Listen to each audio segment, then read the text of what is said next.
Hey, what's up, guys? Welcome back to another exciting episode of Is It Wrong Podcast with your host, me, Rey Parra.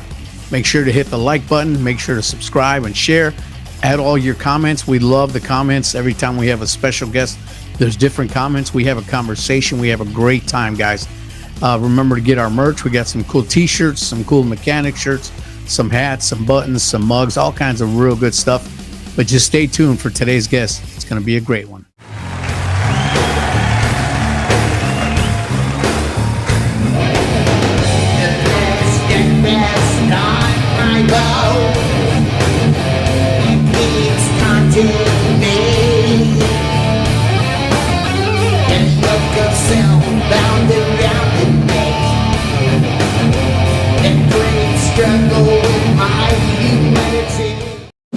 Hey, what's up, guys? Welcome back to another exciting episode of Is It Wrong? Today's special guest, he is known as the Christian Ozzy. His name is David Benson. How are you, David? Hey, I'm doing great, man. How you doing? I'm doing good, man. Doing good. Like I said, finally glad that we're doing this. Oh, yeah. I'm glad that we're finally crossing paths. Yeah, man. Yeah. How long you been doing the music thing for? Quite a while? I know back in the 93, it was like Dude, I have been doing this for quite a while. Not probably as long as you, but I'm not far behind you. No, I'm not really saying that. You said that, I did. But I started back in 1992. Okay. And then two years after that, my first record was released on Viva Records through license in Sollentuna, Sweden. Sweden was the first people to catch on to me, support me in a real way. It was God, that's all I can say. It just sort of happened, and here I am. That's all. Did you go tour in Sweden or? Well, actually, that didn't come to much later. I actually did more in Europe than here because they just seemed to catch on quicker. They seemed to be more open-minded, at least in those days, with the way it works is they don't really look at in terms of, which this, secular Christian. They just go, is it good or is it bad, or do I like it or not? I like it a lot. Yeah. So that's just kind of. Yeah, we just did a show in Germany, and they could care less whether they're a Christian band or not. They just love the music. Oh, yeah, and that's the way it is, man. It's just really amazing, But it put me playing live with some pretty cool players when I played over there that I used as my band. Mm-hmm. You probably hear my Marty dog barking. Yeah, Sorry. I don't know if that was your dog or mine. No, that's mine. He gets a little wound up. Ignore him if we have to let the dogs out. Let the dogs out. That's cool. Hey, so question for you. You just started singing in 92, you said. The Ozzy stuff. Well, actually, I was doing it long before then. Yeah. I mean, I started singing right around high school when I was like 17. Mm-hmm. Started finding my sea legs, so to speak, and started trying things and trying to put together bands, and you know how it goes, man, doing all that kind of stuff. Yeah, because I grew up in church. So the thing is, though, is I grew up back in those days, I attended a Baptist church.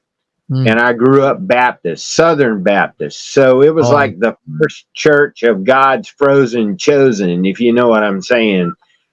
They didn't understand. They did not understand the contemporary things. So when I was bringing Striper around, DeGarmo and Key, Mylon Lefevre, all this stuff, and I was getting up before church and trying my hand singing the tracks in church and doing all that sort of thing. But I actually really got my real start when I was 17 promoting Christian concerts. I was even supposed to promote you guys.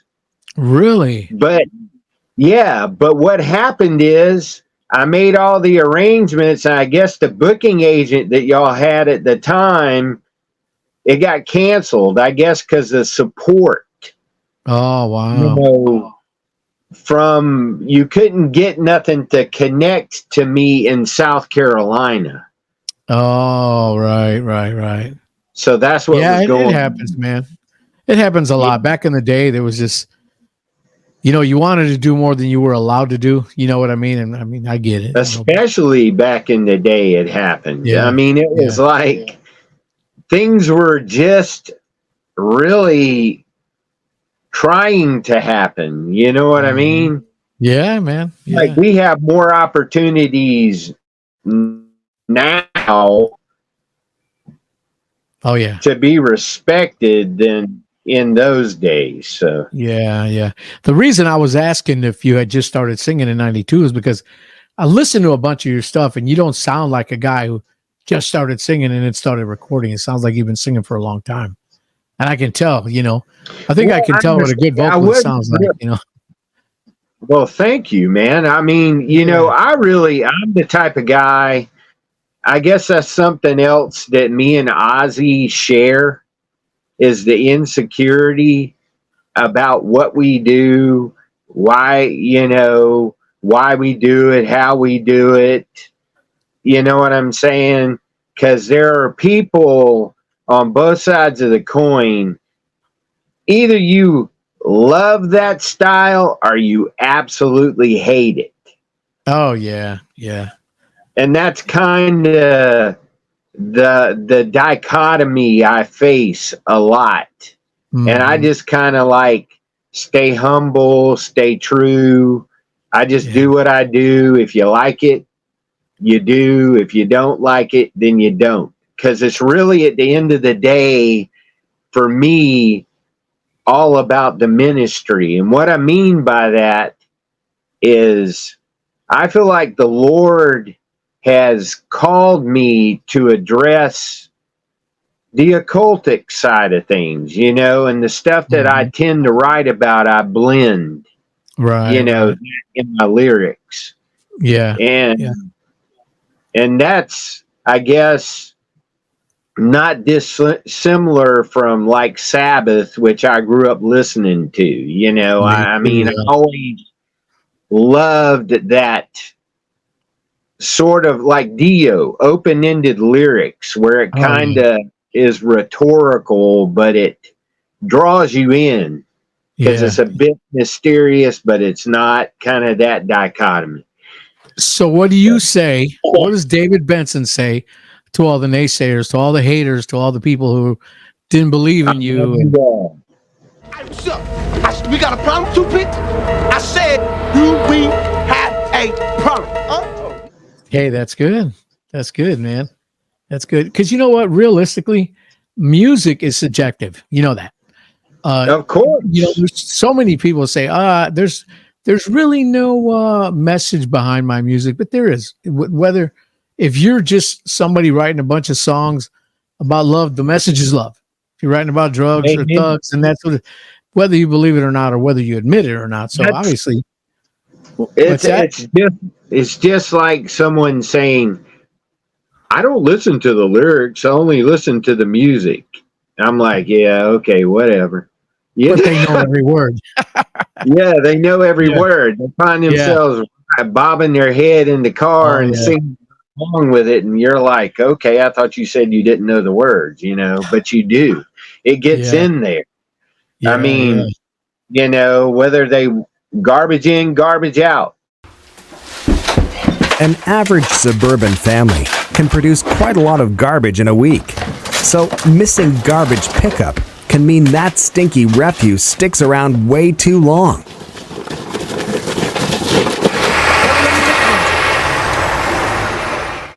Come on.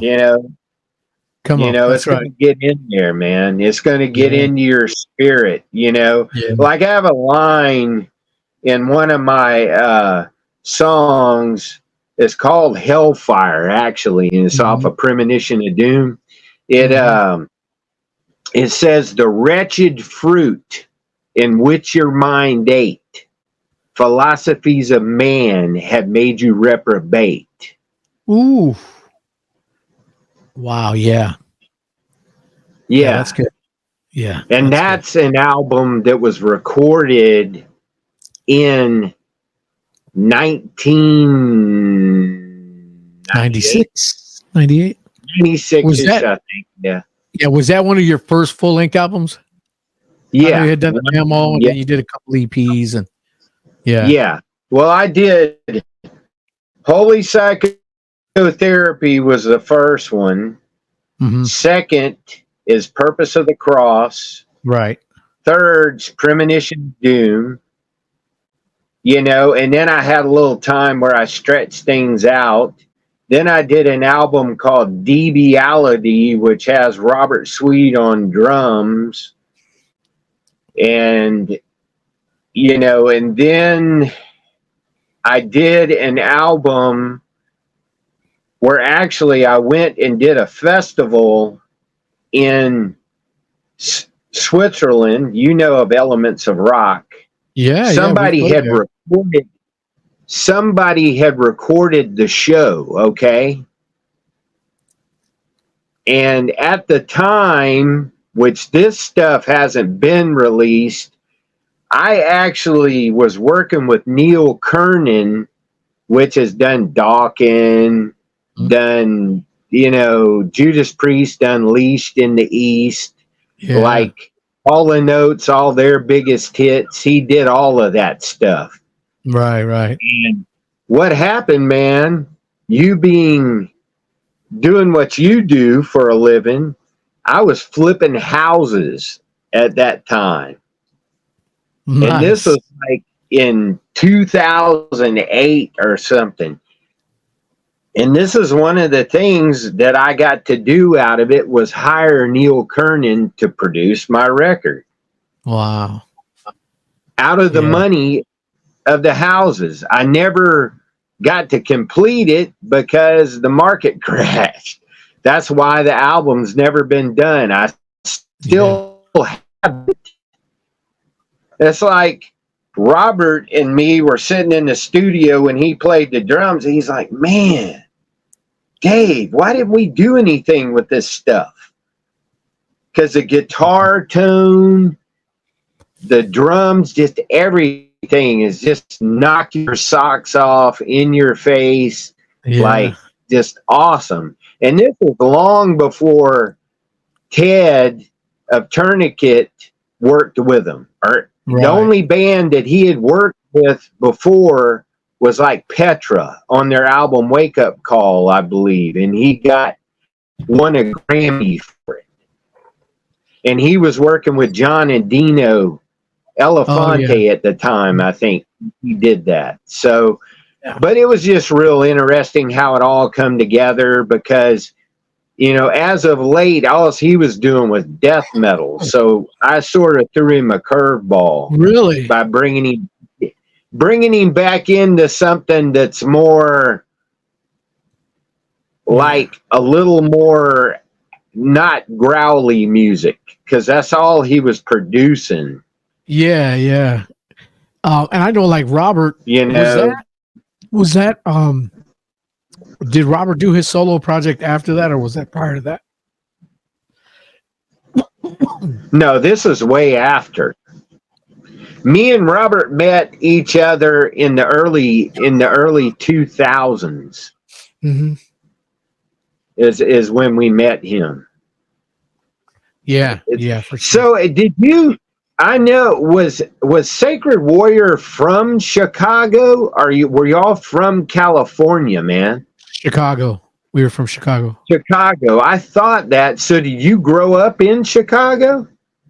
I did. Yeah, no, we're from Chicago. I think it was thinking you were from California. A lot of people think that. I'm not sure why. But maybe that's I have the California vibe. I know you're. You know, all the guys live in Chicago. I know that, so that's why I was like, you know, what's up? You know, being a part of Sanctuary and how all that came about. You know. Mm-hmm. Yeah, no. So we, Pastor Bob, when we recorded the record, Pastor Bob from Sanctuary, you know, he endorsed it, and we became really good friends, and we spent some time in California. We actually went to record the second record there. We recorded the first one in Chicago and recorded the second record in California. And we spent a little bit of time there, but now we're all from Chicago originally. I'm in Florida now 30 years, I'm sorry. And I love it. The Gators and the Snakes. Yeah, I'm sure you do, man. To be honest, the South is awesome. I'm living in the hills of Arkansas. Oh, man. In the mountains, in the Ozarks, actually. That's good, though. I see a lot of stuff on TV. I'm like, man, that'd be so cool to live there, you know? Like you see a house. People come out and you got all these mountains. It is absolutely beautiful. Oh, yeah. I'm a suburbanite. I grew up near Charleston, South Carolina, is where I grew up at. Yeah. But which in the burbs, basically, you know, of Charleston. But I love being out in the sticks. Oh, yeah, man. I'm being for real. I love it in the country. Yeah, I bet, man. Thank God I'm a country boy. Hey, so I live off of gravel road. I'm kind of out on the edge. So anyway, be honest with you, when we first moved into the town that we live in right now, the majority of the roads were all gravel. Now it's like a mini city. It sucks. But you know what? You have everybody relocating from New York and New Jersey coming to Florida. You know, and I don't blame them one bit. I know everybody's saying no, don't come. You know, but I don't blame them. You know, I would get away from all the trappings of being up in that area, if you know what I mean. Yeah. Hey, but there's something I wondered. When I really started listening to you and what you were all about, there's two things. One is when you first started singing, other than listening to Petra and those kind of bands and stuff, did you say to yourself, I'm going to start singing and I want to sing like Ozzy? Or is that something that just came about? Or did you do that? It just came about and developed. It's actually something I found out I could do and do very well. Yeah, I know. I've heard it, bro. Yeah. But I'm just saying that's really where it began. And then I started going, you know, I'm going to flip this thing on its head. I grew up listening to all the lyrics and this stuff, and it would stir up a holy anger in me, man. Oh, yeah. It's like God just stirring my spirit that somebody's got to get out here and do this and do the flip side of the coin. Cause I was like, it's just crazy. I mean, it's just kind of like, it's nothing that I really intentionally set out to do or thought about doing. But then when I found out I could do it, the Lord just started opening doors, and it was like, whoa. Yeah. And you're like, why not? Right? Yeah. And then the other thing is, is it's funny how when you commit yourself to that, and you probably can relate to this too, when you start putting yourself out there, that's when God says, okay, you want to do this kind of ministry? Yeah. I'm going to lay people right in your lap. Oh, yeah, bro. Turn your head around. Yeah. And throw things at you that you go, whoa, where did now that you sound come like from? my pastor. You know what I mean? Yeah, Whoa, bro. where did that come from? And your head spins around. And Yeah. then you get, and I have people asking me, I'm just this guy, okay, that's going, okay, Lord, how am I supposed to do this? Right. Because the funny thing is, I have melodies in my head, I have lyrics in my head, but I don't play a thing. Okay?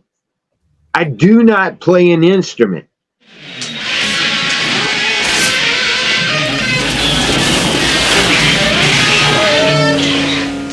My thing is, I'll come up with something and I'll go, wow. Thank you, Jesus. Yeah. And then I'll sing it to a guitar player, or I'll hum it to a guitar player. Yeah. And it's just something I just do. Yeah. Now you don't even have a band, right? No. Your shows are all hired guns, right? I prefer it that way. Because then you can write what you want. Yes. I'm more like, I'm real, but I'm more like a glorified producer, if I had to put it anyway. Yeah. So how do you know what I'm saying? Yeah. So without you being a musician, this is a good thing I just thought about. So you're not a musician. How do you convey the feel of I know you said you come up with some lyrics and a little bit of medleys maybe in your head. How do you convey that to the musicians? Do you say, I kind of hear this on a relatability standpoint? For example? If I can't, in other words, stylistically, I will point them in a direction and say, okay, listen to this song. See this in this song? Yeah. Now listen to what I'm doing. Oh, yeah. That's got to be hard to write like that, though. That's got to be difficult. Well, hence is why I work with so many musicians. Some so good and some not so good. You know, a lot of musicians, they want to do what they want to do, and you have to sort of, it's tough sometimes. You got to kind of nudge them along. I'm seeing this direction, and you're going that direction, and kind of producer. Or they just get hard-headed on you and tell you they're going to go along with you and do what you want them to do. Yeah. But then they totally wind up going the way they want to go.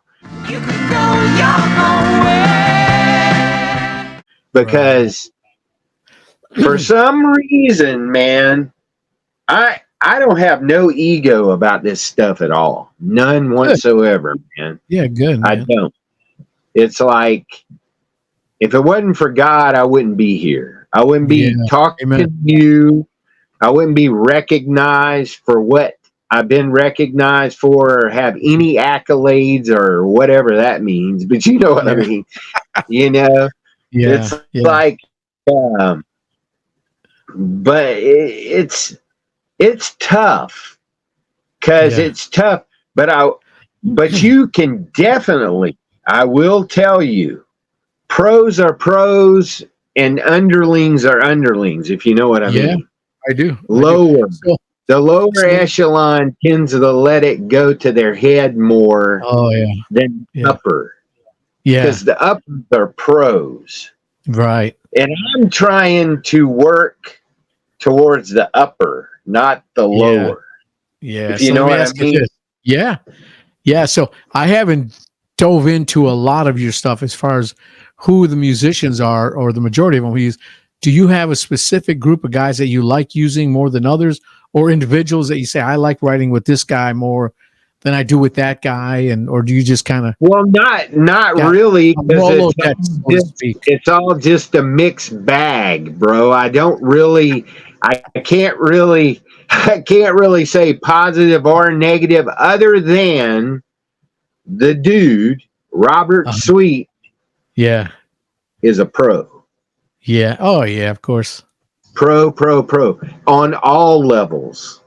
He's a good brother, a strong Christian. Yeah. He stands behind me. I stand behind him. God allowed us to form a bond of friendship. Yeah. And it's just awesome, bro. I can't describe. Does Robert play the drums on all your stuff, pretty much? 2 albums. The Deviality album, and then the one unreleased Neil Kernan and the new album. Okay. And the guy that I'm working with now, that I worked with in producing the new album, is Mazzy Borgmaster from Finland. Nobody knows who he is, but you know what? My man's got it going on. You know? Yeah. Yeah, that's awesome. That's awesome. I will say Robert is definitely a pro. I'm also talking with CJ Grimmark about doing the next album, just to put that out there. Yeah, man. Yeah, CJ's an awesome guy, bro. Another solid brother and pro. Yeah, man. I played with CJ live. Oh, you did? Yes. Oh, yes. Nice, man. Yeah, he's Here's a real weird question. Not a weird question, but so you're working with all these guys. Did you know them back from high school, or how are you meeting? You just reaching out to them, or how are you? No, man. Guys? It's like what you do is like any other. It begins professional, and then it just develops from there. It's God, man. I can't make this happen even if I wanted to. Right. I couldn't write this story even if I wanted to. I'm just like you.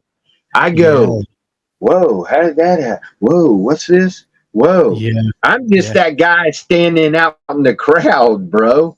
I'm just like you. I feel the music. It's in my heart, in my soul. This is what we're made to do. Do we have to do other things because we financially can't do what we want? Yes. Yeah. But I'm going to be doing this whether I'm making money or not. Oh, yeah, dude. Me too. I love doing this. I love playing. And that's just how I am. And I'm like going to guys that say, well, we need this and we need that, you know, like that are bands touring. I'm like, I respect that. But I'm like, if you're wanting to make money, you're in the wrong field, bro. Oh, yeah. Yeah, there ain't no money. You need that. It's like serving Christ is what it really is about. Me, and dude, I have self-financed all my stuff. I have worked at jobs to pay for all my records, to do it. I don't have labels. The only thing I've done is license to labels, which I would deeply recommend as someone who I do consider myself knowledgeable and a professional now through Hard Knocks. Yeah, yeah. Don't leash your master. Oh, right. Do not. Yeah, yeah. You're going to wind up not getting what you want. You know. I know that for sure, yeah. Or not even to finance another project. It ain't going to happen. Yeah, yeah. I mean, I hate to be that raw, but a lot of guys don't really seem to understand. They come into this deal without realistic expectations. And my advice to any young band, any band of older guys like us that are trying to do it, think they're going to get out there and do it, don't expect much. No. Just do it. follow through, step out in faith. Faith without works is dead. Dead, Do baby. it when you can do it. Don't put yourself in positions or in the hole. If you can't do it, don't do it. But God provided a way for me to do it. Yeah, the word says those who he calls, he equips. Exactly. Amen. And I think many people need to realize that it's not all cracked up to be. I mean, you know, it is a lot of work doing what we do, man. Oh boy, sure is, man. Sure. You know, for instance, I'll give you a for instance, okay? This is an instance, and this is going to trip your head out, okay? All right. I started my new album way before COVID, okay? Oh, wow. And this was so frustrating, okay? These are the kind of struggles I face and hang-ups I face. Yeah. Robert, I'd already booked everything, got him ready to come to the studio. COVID hit. He said, Dave, I can't get on the plane. I can't come and do it. I waited several tour cycles so that he can do it. Because that's how much I believe in him and he believes in me. Yeah. The right guy is the right guy. Oh, absolutely. Yeah. And my point of saying that is you got to go through stuff. If you're not, you know, if you're doing it right for God, you're going to catch blowback. Like major. Yeah. Major. Absolutely. Oh, absolutely. Absolutely. You know, especially if you're kicking him in the teeth with your lyrics and all this other stuff. The message, and you're calling it right out, you're gonna catch it. Yeah, and you got to keep going forward, man. Through that, then you don't need to be doing it. That's right. In the story. That's that term. You got to roll with the punches. You know, exactly. You're gonna go into some. Yeah, there are punches straight upside your head. Oh yeah. You know, and it's crazy. Yeah, it's like a fighter, man. He's gonna get hurt, but he's just got to roll with it. He's got to take it and keep fighting until he can't no more. You know, it's same. What people don't realize, God, man, he just tempers you and brings you to that place. You know. Yeah. And I think. Let me say this real quick. I have found that so many people that want to get into some kind of a ministry thing, they feel like they're led, but they're not versed in the Bible. They haven't put on their armor. You know what I'm saying? And so they'll go out and they'll try something, and then it doesn't work. And then they turn around and say, you know what? God can't work through that. You know, God can't work through heavy metal music, or God can't this or that. Well, the fact is he can, but you got to be fully equipped for what you're going to do. And there's growing pains as you go, you know what I'm saying? But you can't quit.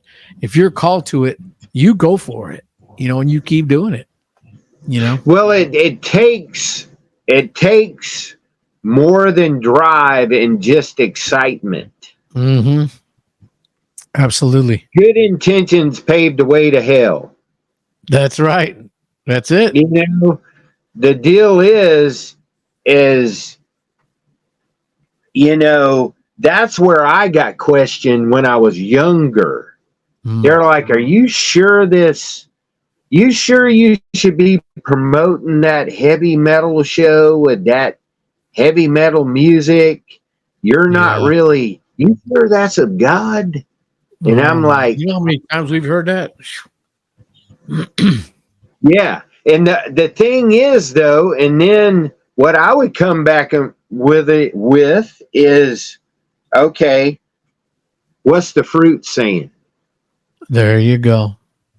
Is it good or is it bad? Because you produce both. Yeah. Good and bad fruit, you know? And and that's the easiest way to judge. I have people attacking me all the time, and they don't know me from Adam's house cat. They're just straight up talking trash, and I'm like, okay. We got a problem, stupid? I said, do we have a problem? Satan. Let me ask you, what are they saying? That the style of music you're doing is not of God, or because you're trying to be like Ozzy, or what are they? No. I have a lot of people, I believe it or not, bro, I have a lot of people questioning my character because they think I did something wrong, or I'm not doing things exactly the way that they think it should be done, or it's the whole pecking order thing. Oh yeah, man. It's that's the kind of attacks that I see myself facing. And what's surprising is Christians are the worst at it. Bro, let me tell you something. Did you watch the podcast I did with Todd LaTorre? Yes, I did. So if you remember in there, prior to me meeting Todd, so many people said, oh, he's an atheist. He hates Christians. He doesn't hate Christians. In talking with him, he hates Christians that are, like you said, they're dogging him out. They're like, oh, you're going to hell. There's no mercy. And you know what I'm saying? And so if you can learn to talk in the spirit, not water it down by no means, but Amen. you don't have to just rip people's hearts out, and say, dude, you're going to hell. You're a piece of crap. You know what I'm saying? You win them over with love. I told Todd, he said, look, I don't believe in your God and you don't believe in what I do. I said, you're right. You have your opinion and I have mine. But if you notice, I said, but I'm going to tell you that you have thousands of people praying for your salvation. And what did he say? I appreciate that. And Todd and I actually have developed a great friendship. Him and I talk all the time. That's cool. Awesome. Yeah, he's just a cool dude, man. Well, that's a unique thing that God has favored you with. Absolutely. And he opens those doors. I mean, when you have access to people within the secular realm or world, yeah, bro, they get to see that God, I've heard nothing but good stuff about you. I hope the same with me, Of course, yeah. The thing is love. I heard that Rey is a guy that loves. That's what I've heard. Yeah. Good report that you're an upstanding brother in the Lord. Praise God, man. You know what I'm saying? Yeah. And that's what these other secular musicians are attracted to, because you have good reproach and character and all that stuff, and that's awesome. And that's why we're going to become friends, man. That's right, exactly man.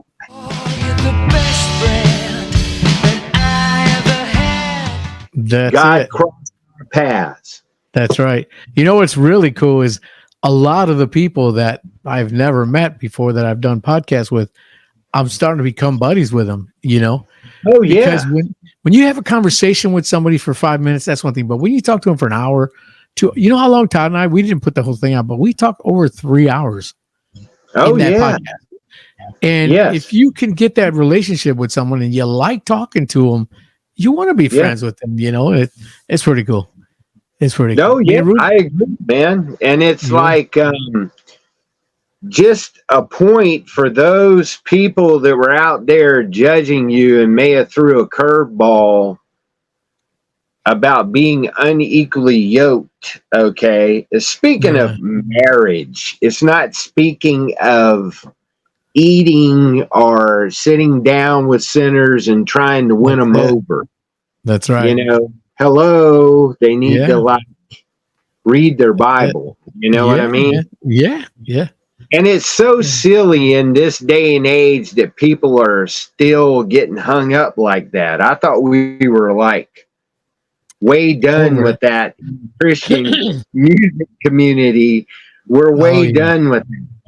You know, I mean, bro, I find that, I find that people who have this alternative sense of belief in their mind, whether it be Christianity or Satanism or this or that, what happens is they get involved in this and it's hard to take them out of it. So the best way to get someone to believe in Christianity, for example, is live that example. I don't have to tell my guys at work that I'm a Christian.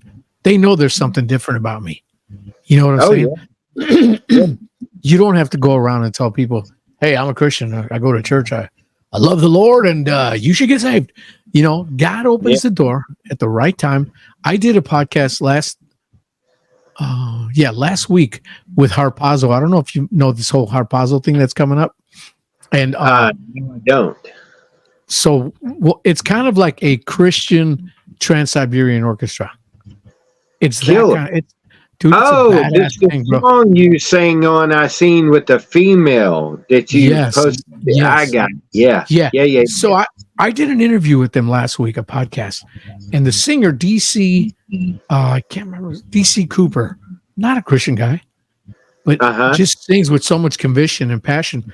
And I was talking to him, and throughout the whole podcast, he's saying, "Man, I feel like the man upstairs ain't done with me yet," you know. And he kept throwing these little hints, right? And towards the end of the podcast, I said, "You know what I'm hearing, DC? I'm hearing you say that you feel like God's got a calling on your life."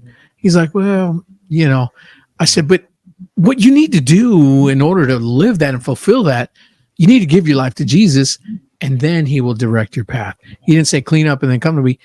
Give your life to the Lord, man, and then see what He's going to do with you. And he goes, "Oh, you're going for it, ain't you?" I said, "Yeah, every opportunity I get, man, because there may not be another opportunity." Now, he didn't accept the Lord. Great guy, got nothing bad to say. In fact, he's an awesome guy. But he heard, you know, which he's probably heard it before. But someday, I'm praying for him. You never know, man. He says he feels like the Lord's not done with him.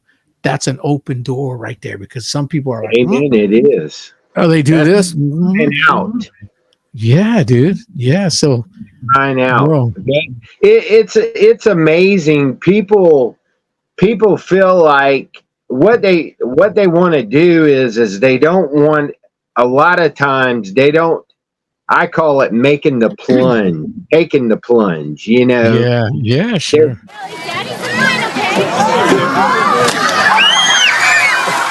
Scared. Oh my God. Any myriad of things, you know. What are people going to say? Any stuff we all went through. Just thank God I went. What are my friends going to think? What's this going to happen? What am I going to have to give up? Is God the big combat boot in the sky? You know, I mean, no, Satan's all bad and God is all good. All good things come from God. All bad things come from the devil. Period. Man. Yeah. Listen to this. My pastor, this is what he says. He says, God is not up there in heaven going, "Oh, yeah, knucklehead David, you blew it again." No. What he's doing, he's going, "David, come here. Let me give you a hug, man. Let me love on you. Because I know that you're human and you're imperfect. You know, I'm the only perfect person. But let me love on you, man. Let me bring you in." He's not going to say, "David, get away from me, man. Get out of here. You go now." You know what I'm saying? People have this vision that they don't want to be a hypocrite because they feel like if they make a commitment to serve Jesus and they trip up there for like, I'm a hypocrite. God don't love me. No, man, it's not like that. God loves you. He died for you. He sent His Son to die for you. Ray, I'm getting ready to make some radical statements here, okay? Which people are going to blow it up, man. Come on. You know, they may hate me, they may love me, but one thing you'll learn about me is I'm a guy that's boom, straight on. You know, you should be. I lay it out. God's Holy Spirit reaches out, seeks, everybody out. He's knocking at your door. He chooses you. You don't choose him, for one. If you obey his call to accept him, if you're called, you're chosen, then therefore you are predestined. He wanted you. He chose you. He sealed you. His grace is not greasy. It don't matter how much you screw up. He died for your sins, past, present, and future. He don't go, whoop. That's right. But what people usually leave out of that equation is you reap what you sow. You can either have a hard life on this earth or an easier life on this earth. Amen. Based on what you do in your actions. That's the counterbalance to the quote unquote eternal security thing. People say, well, how do you get away with going out and partying in the club and then coming to church on, Sunday morning and saying praise the Lord, Yeah. Well, they're making themselves go hard, not easy. They're going to get their butt spanked for what they just did. Most of them wind up going, oh my God, I wish I wouldn't have done that. God, I'm just like, worshiping the porcelain king. You know what I'm saying? Oh yeah. Oh.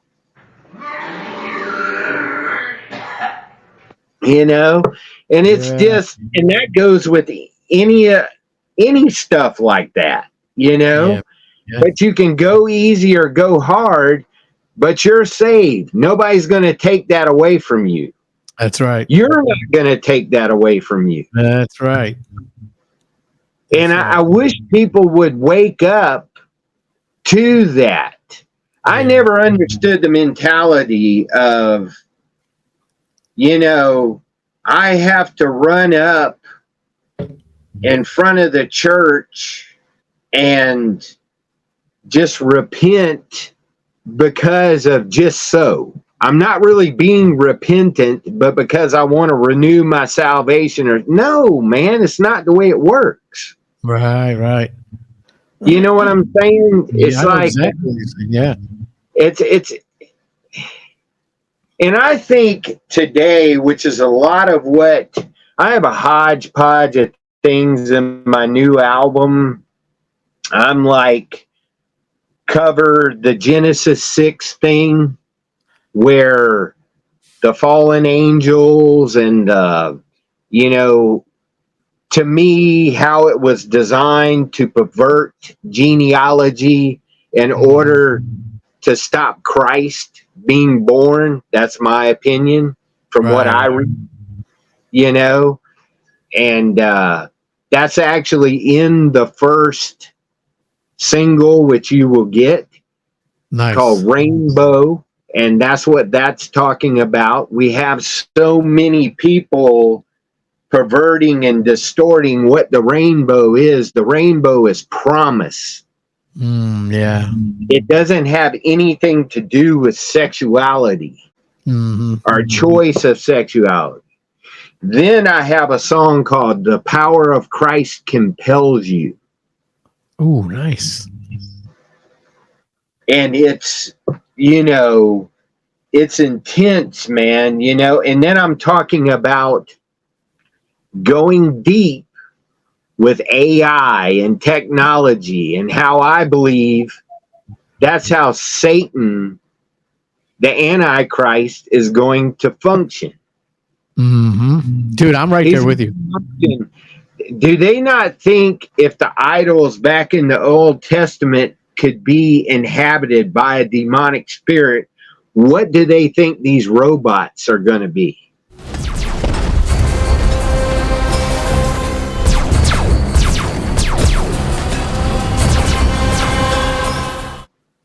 It's all about people playing God.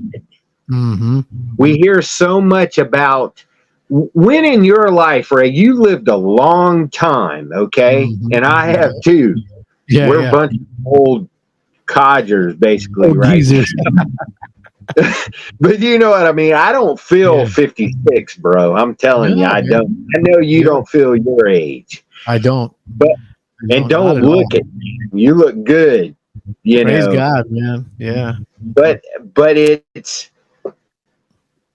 it's like with AI, I'm like, I personally don't use AI because it's just an information collection. All that stuff, don't they know? Oh, yeah. Don't they know that they're taking it next level on you? That's why all these people doing their DNA, I'm like, bro, you don't want to do that. God's telling me, don't do it.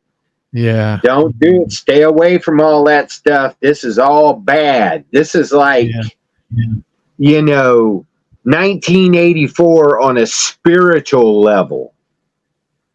This is the Antichrist setting up his system right now. We're witnessing it.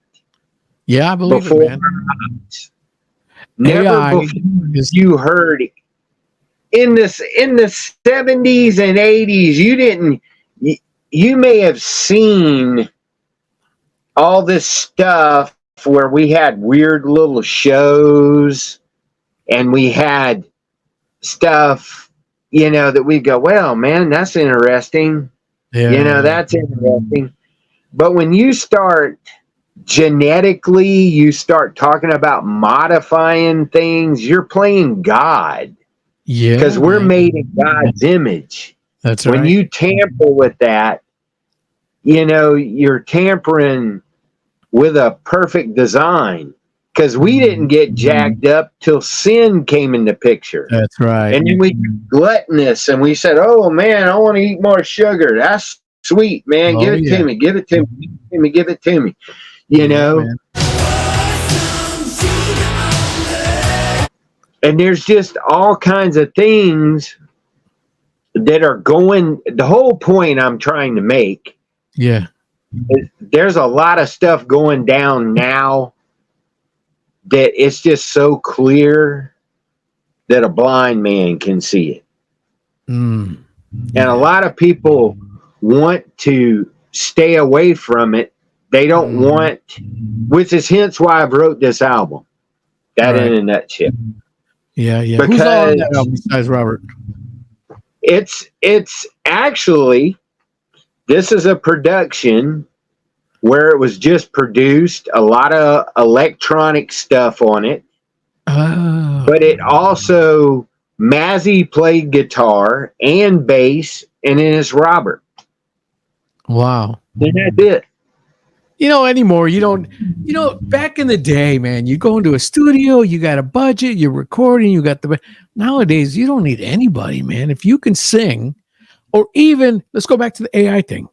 Did you know that they, I think it was Kurt Cobain, they took his voice and they did a song and then through the AI with his voice, made it like he was singing that song. You can take your voice right now, put it in this program, cue in the words, you can put a sweep on it for a scream, and it's going to sing you and it's going to sound exactly like you. And they're saying, so in other words, people can basically steal your identity. They can deep fake you. Yeah. And in the future, that's a part of the control grid that's coming with the Antichrist. Sure, man. And I mean, a lot of people are going, oh, wow, this is great technology now. And they're like eating it up, but they don't understand there's a proverbial hook in that sandwich. Mm-hmm. And I would encourage all Christians, especially, stay away from that stuff. Oh, yeah. Yeah. It has no use, you know, in music. It's okay to do things via VSTs and your computer and plug-ins that mimic an analog gear. But when you start screwing around with who you are. Mm-hmm. You know what I'm saying? Yeah. It's like it's getting you to make equivocations or put you in a certain mindset to train you. Right. That's what, like, I believe all of the way the auto-tune's used, the way certain things are done, the way they're put together, something's a little squirrely, and my spirit says, I don't know. It's not a stylistic thing at all. That's not what I'm saying. And you look at the great degree of, just especially in the rap community, the witchcraft that's being done and being taught. Yeah. It's just unbelievable to me. I mean, I pray for those people all the time. And then you got people that have converted over to our way of believing that are totally, we're not in Kansas anymore. Let's just say that. Carry on my wayward son. I mean, that. And things are moving very rapidly with technology. Oh yeah. It's like, I just pray for the people, the people that are a lot younger than us coming up, because they're having to face stuff we never faced. Bro, it's scary, man. It's scary. If you think of some of the stuff that we're hearing about now, but our kids are going to actually experience, it's scary, man. It's scary. And this whole AI thing and this alternative Ray, you say that, but you and I are going to be alive for a long time. Yeah, when this junk goes, we're going to see it develop. Yeah, we're already starting to see it, man. Yeah. It may not be we're not winding up in the tribulation, but I'm saying there's going to be pretty bad, significant stuff happening before the event. Yeah. You know what I'm saying? Yeah. Hey, let's go back. Okay, I'm sorry. No, it's okay. It's okay. This is what I like about my show. We just have a conversation. It doesn't all have to be about music. You can edit it out. And, okay, David's weird. Here it is. Yeah, it's all good, man. No, it's all good. It's all good. But I do have a couple other questions that I wanted to ask you about the whole thing. Have you ever met Ozzy or no? Never have. Want to. I would love to hug his neck and minister to him. Yeah, man. Yeah. When we were I think in California recording our second record, it was either our first or our second. We had locked out the studio for a couple of months. And the guy that owned the studio said, "Hey, I got to kick you guys out for a couple of days." We're like, "Why?" They're like, "Well, Ozzy's coming in. He's going to sing a song." And we got to hang out and listen to a little bit. And we actually played the song "He Died for Him." And he listened to it and he said, "That song is effing good, man." He liked it. I've heard through other people say that he was a Christian and this, but whatever. That's between him and God. There's actors. You know what I say to those people? Yeah. Fruit. Yeah, exactly. That's what I'm saying. Yeah, that's what I'm saying. So, but regardless, so that was one thing I asked if you had ever, and then I know just from stuff that I've read and stuff I've seen that Ozzy's mind is way out there and stuff, but it would be neat if he would ever get a chance to hear any of your stuff. And I'd be curious to see what his reaction would be. You know what I'm saying? Listening to your stuff, because what's really, really funny? I have a friend on Facebook. His name is Little Ozzy. Really? Okay. Little Ozzy. He actually lives in Florida. He's somebody you need to hook up and interview. He does an Ozzy cover band, but his backstory is he was like on America's Got Talent, I believe. Selfish love, yeah, we both belong. The right for the when Sharon Osbourne was on there, a judge. Oh, wow. Yeah. He actually made that connection. Wow. And he's a very cool guy and a Christian. Mm-hmm. His name is Lynn Doak. Look him up. Lynn Doak. Doak. Okay. And hook up with him. Yeah. He would be an interesting interview because he got to be on Jack's, you know, that show Ozzy and Jack did, the World Tour or something. He was on that. He met Ozzy.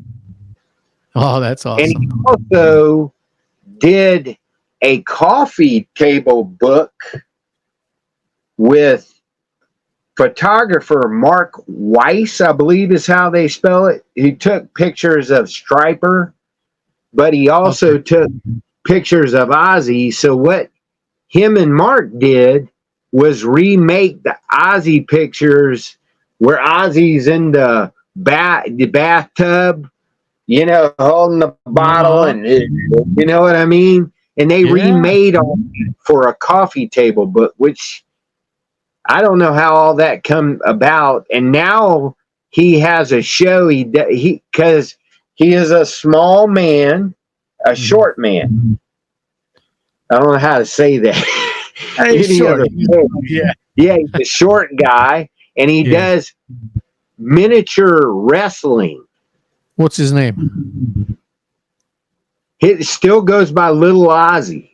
Little Ozzy. Okay. Little Ozzy, the guy I'm telling you about, did the America's Got Talent, the photo book with the photographer that did Ozzy, and he does micro wrestling.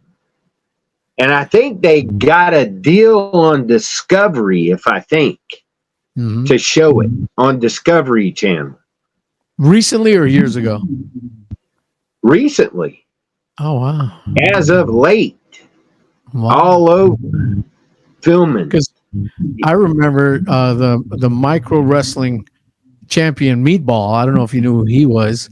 I did a podcast with him, and he actually had a syndicated TV show with the Hulk. I can't remember what channel it was on, but it was the Hulk. And it was do you remember that? Yeah, with Hulk Hogan. It was and he would have these miniature wrestling guys on with it all the time. But it only did one season, you know. But I don't know if he was connected with all of them guys. This is a new thing, you know, current. But yeah, he's an interesting guy. Yeah. So he would be. He told me one time. He said, "You sound like a '90s Ozzy." Or his son said that, I believe, that I sound like '90s Ozzy. It's funny how people try to go. Okay, you sound like '80s. You sound like '90s. You sound like that, and I'm like, okay, thank you. I appreciate that. Yeah. You know. But I also had and then I had quotes like back in the day, like the president, Alexander Rack, the president of Black Sabbath fan club, made a quote on me about me sounding like Ozzy. So that was interesting. Oh, that's cool. It's very cool. And then I've, you know, done all kinds of magazines in Europe, you know, and their magazines are like A4. They're huge, bro. Yeah, and it's just way interesting, you know. God just, like I said, he's done a lot, you know, and here we are still going, and here we are doing it. And producing good fruit, I hope, you know. I mean, you know, that's the bottom line is with what you're doing, obviously you're producing good fruit. You know, people are getting in touch, people are hearing the message, and it's like when we first started, people said we sounded like Queensryche without being Queensryche clones. We didn't try that, but it was just. But if you can reach people through your style and your sound, and you're going to reach all the Ozzy fans, obviously, and the people that are Christians that like us. What's that? Your vocal style? No. You're you. Trust me No, on that. exactly. That's what I'm saying. That's what I'm saying. You're you, man. They can't pigeonhole you like they do me. You have got your, you know what I'm saying? And we may at some point slap you on a record doing something. I don't know how well that would be, but we'll figure out something really killer if you're willing to do it. Hey, you know what I mean? Yeah. You know what I'm saying? Sure. Because personally, I'll tell you, I'm a fan of Sacred Warrior and have been since a teen. Cool, you know, and then later on, after my teens, I worked in a family bookstore. Oh my goodness! And I used to work over the music section. Oh yeah. And I pushed. I'm like, here, buy this. Here, buy this. No, here. You got to hear this. Yeah. You know what I'm saying? Yeah. I've been a tried and true with the Christian metal. Like I told Robert too, I said, dude, and this was the 80s, man, so forgive me. Yeah. But I told people, I said, I stuff people in trash cans if they badmouth Striper. I would just like stuff them, man. Oh, man. Yeah. And I'm ashamed to admit that. But I did it. Hey, I'm from Chicago. People do that over there too, you know. And I'm like, don't come at me about my Christian music. I used to wear like in 87, I used to wear Christian rock t-shirts, concert t-shirts at high school. And people are like, who's that? What's that? What's this stuff? You know? And it's just very interesting, you know. I mean, when you walk in with a Mylan Lefebvre and Broken Heart shirt, which is, by the way, I absolutely love. It ain't metal, but I love it. Oh yeah, you know, Mylan just had his thing. That Russ man was filled with the whole. Yeah. Oh yeah. You know, and I used to go and travel and help when I was a teenager, help Mylan and Broken Heart set up. Wow. I used to go, they would be like in Savannah, Georgia, and I'd take a bus, a Greyhound bus from Charleston to there.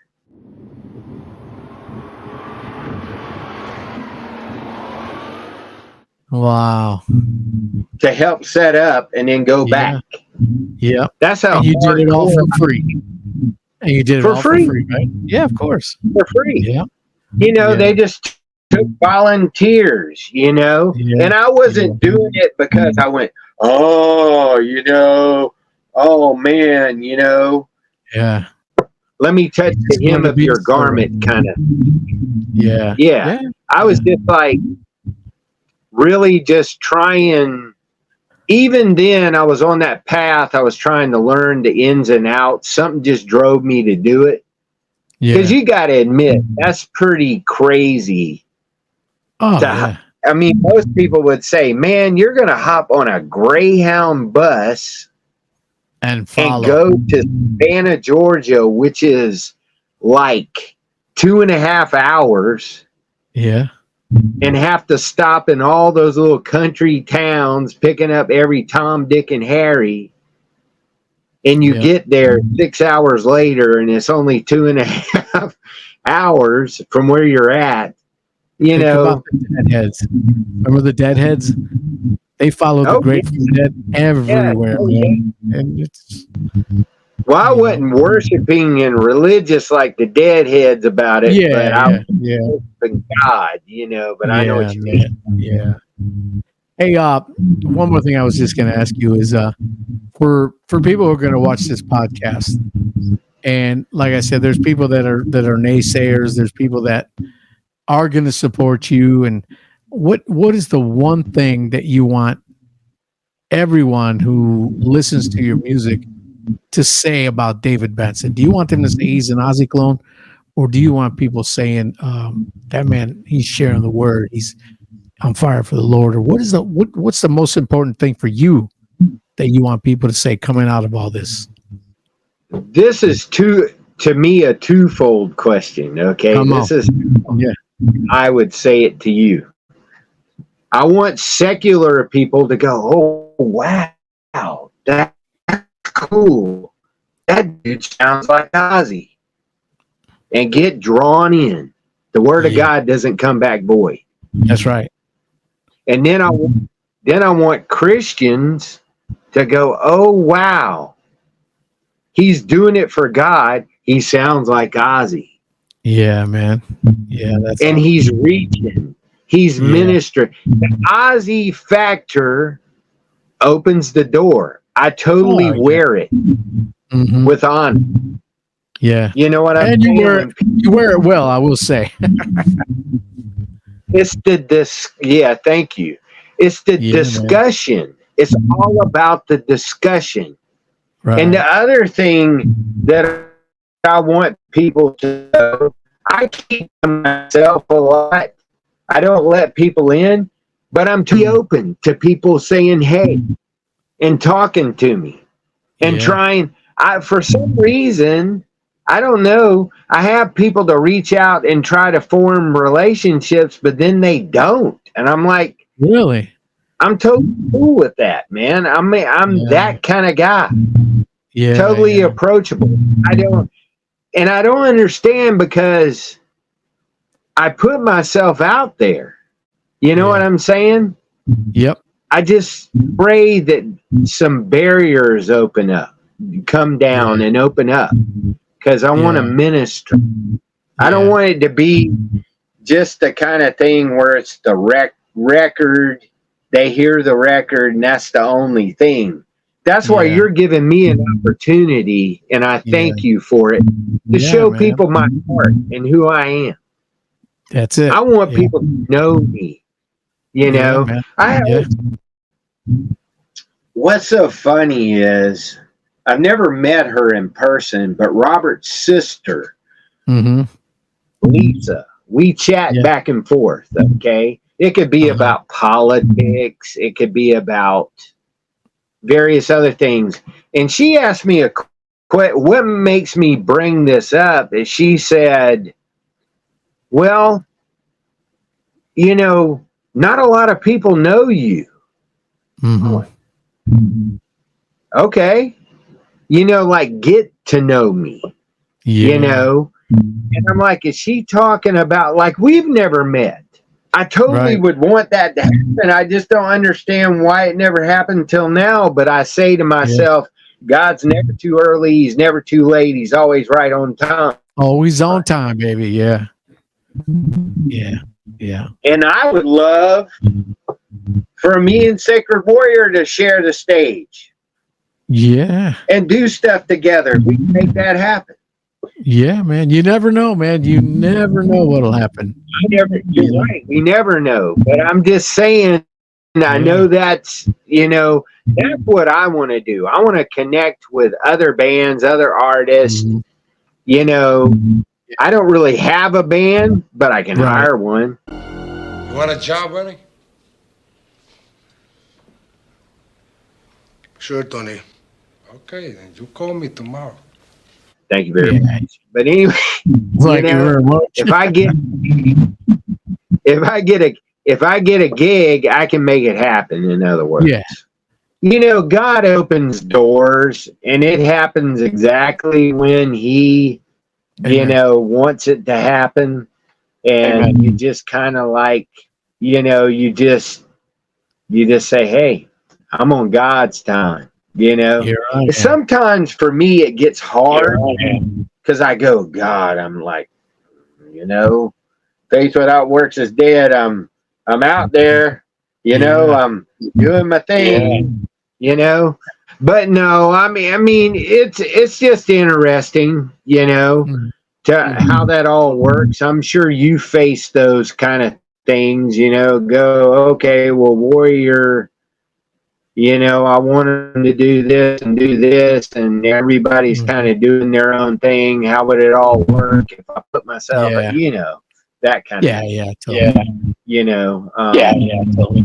But I'm definitely like putting myself deeper into the recording aspect of things.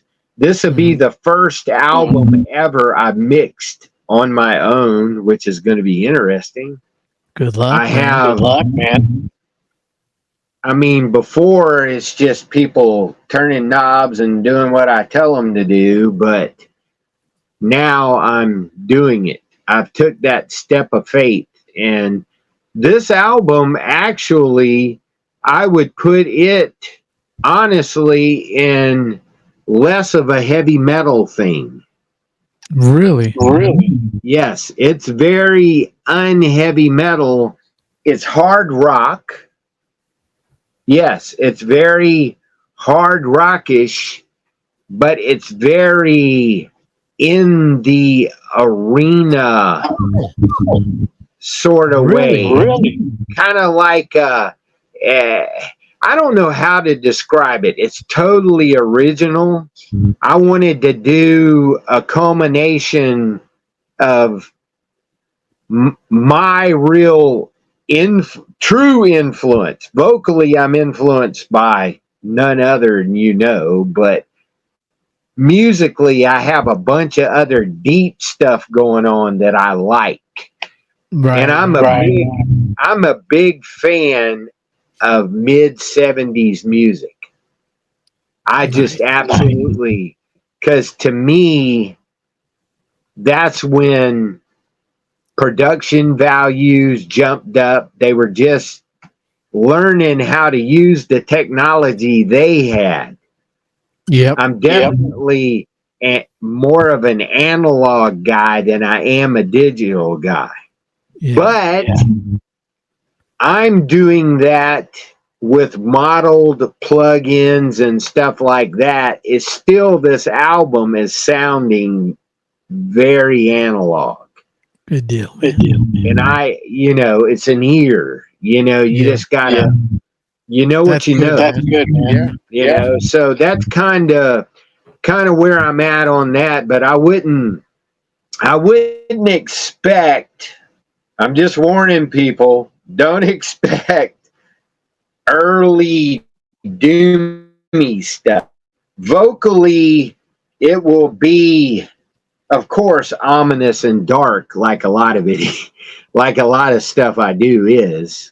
You know, it's from that perspective. But it's more musically, like I said, it has its sticks moments. Just it's eclectic, interesting, you know. Yeah. I mean, when do you plan on releasing this? I threw all kinds of hodgepodge stuff at him. Try this, do that, you know, do this, do that. Let's do this, let's do that. And he's just such a trooper. Yeah. He's a cool guy. You need to get. When are you planning on releasing this? You know, when are you planning on releasing this? It's going to be in September, next month. At the end of next month, I will have it out. I've had to delay it several times because of COVID. All my plans were like just blown out the box, you know, and man. And for me, during COVID, I took a financial hit, like big time. So it took me time to navigate that situation like everybody else.